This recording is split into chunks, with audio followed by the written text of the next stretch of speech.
everybody, it's Kira and welcome back to my channel. So I didn't upload at all last month except for like a February wrap up. So here's what happened in the month of March. Not that much, honestly. So I only read one book for fun, and that was Eliza and Her Monsters by Francesca Zappia. I loved this book. I really need my own copy of it, and I'm going to ask for it for my birthday because it was super, super good. I love how it portrayed just fandom in general and how it didn't look down on fan fiction as something like weird or bad or anything. Like, it was really cool to see fan culture like represented in a book that was done so well. And then Eliza's anxiety as well with people was really cool. Like, not cool in the sense that it was good, but like I thought that it was very well written. And even though I don't have anxiety myself, I definitely could relate to her in a lot of situations. So it was really cool to see that in the book. Definitely would recommend this to everybody. It was really fun. I really enjoyed reading it. And then the only other book that I read last month was Frankenstein by Mary Shelley. I'd never read this before, but I had to read it for school. And I didn't mind it. I thought the plot was kind of dumb, mostly because, slight spoilers here, but I mean, it's a super old book, so like, who really cares? But Victor Frankenstein creates the creature, right?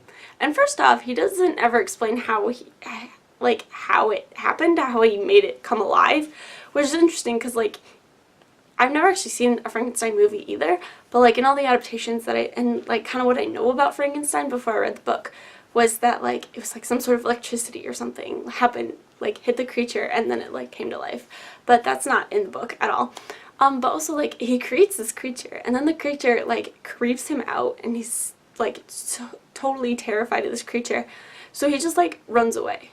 He just leaves the creature behind and is if I don't see it, I don't have to worry about it. And then so he leaves his house and doesn't come back to his house or to his work, sorry, not his house, his workplace. And so then when his friend comes to visit, he's like, oh crap, I don't know if the creature's there, better hope not.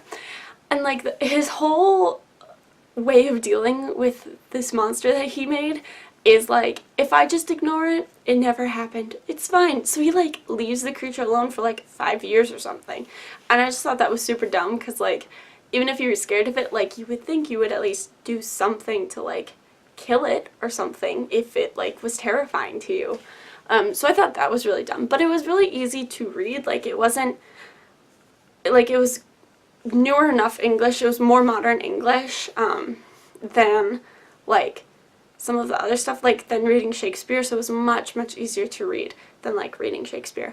Oh, also, I did read Shakespeare last month. What did I read? I read King Lear, which I found just so confusing. I feel if I had had more background knowledge about King Lear, I would have found it much more entertaining, but it was just so confusing, and I had no idea who was allies with who, and I definitely had to look up what was going on. I was so confused with that. So the other thing I have a couple other things to share, but I did get one book last month, and that is I don't even know what it's called. We Crossed a Bridge and It Trembled, Voices from Syria by Wendy Perlman.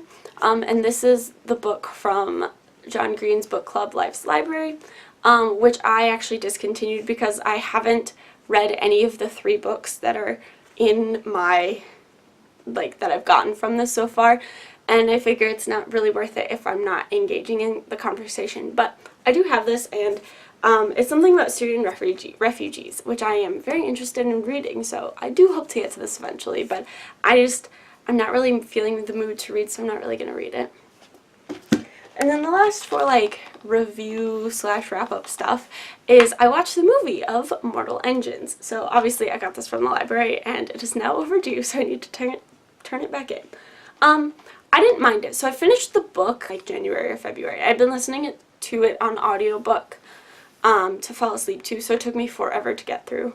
And I think that might have tainted how I thought about the story because in my mind it just stretched out for so long because I'd been reading it for so long.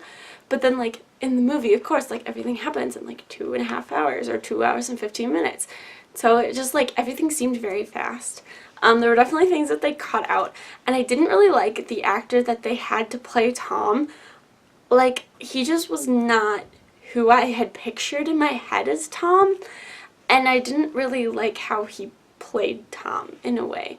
I did like the girl they had as Hester, though. I really liked her in her portrayal of Hester. That was really good, I thought. And they definitely cut out some stuff and changed Catherine's role. They changed Catherine's role quite a bit in the movie, which I didn't like as much. But the thing that helped me the most with this movie, or the thing that I like enjoyed most about this movie, was just like picturing the cities, because I then went on to read the second book in the series, and I'm now on the third book, and like they're not great books. I don't love the Mortal Engines like series, but like they're easy to fall asleep to, so I'm just reading them because why not. And so like with the movie, like it's been good to help me like visualize what the cities really look like, because like cities on wheels is just such, and like devouring other cities is such a weird thing that like how are you supposed to visualize that? So I did enjoy the movie for that, but otherwise it just like was an okay movie. I didn't love it or anything. So that's out of the way. So the other thing that happened last month that's super exciting is I decided I'm going to study abroad in Oxford, England this summer, which is literally crazy. I still kind of can't believe that it's happening, but it's going to be like end of July through the end of August, so it's going to be a whole month, and my roommate is doing it with me, which is super fun. And I don't know too much about the project, or too much about the like courses that we'll be taking, but it's going to be a lot of reading and writing, which is my life right now anyways. But yeah, so that's my big news for the summer, is I'm going to Oxford, which is, I still like can't believe it, like I'm actually gonna do this.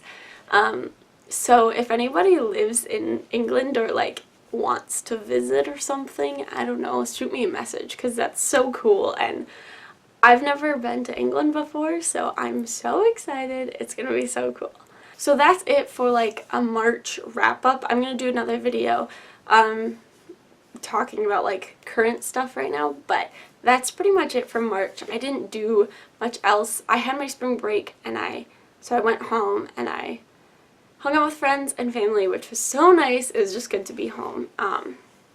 But I didn't, like, I haven't felt in the mood to read. I have now, which you'll hear about in my next video, but because I'm reading so much for school, I don't want to read for fun, and so I didn't read at all over spring break, even though I was kind of hoping to, but didn't happen, but that's okay. So now I'm just kind of trudging through the rest of the semester. So anyways, that's enough rambling for me. So that was my March wrap up slash what happened in March, and exciting news for the summer. So thanks for watching this video, and I will see you guys next time. Bye!